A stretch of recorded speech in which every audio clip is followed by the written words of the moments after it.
अस्सलाम वालेकुम दोस्तों, स्टोरीज़ देखने वालों को खुश आमदीद।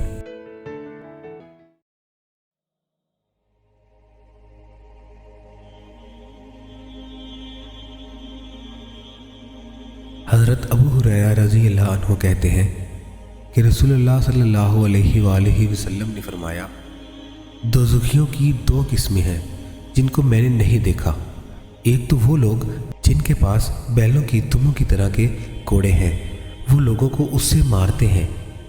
दूसरे वो औरतें जो पहनती हैं मगर नंगी हैं, यानी सतर के लायक लिबास नहीं है। सीधी राह से बहकाने वाली, खुद बहकने वाली और उनके सर बख्ती यानी ऊंट की एक किस्म है। ऊंट की कोहान की तरह एक तरफ झुके हुए वो जन्नत में ना जाएंगी, बल्कि उसकी खुशबू भी उनको ना मिलेगी, हालांकि जन्नत की खुशबू इतनी दूर से आ रही होगी। दोस्तों, आज 11 रमज़ानुल मुबारक 1443 हिजरी और बुध का दिन है, जबकि 13 अप्रैल 2022 ईस्वी है।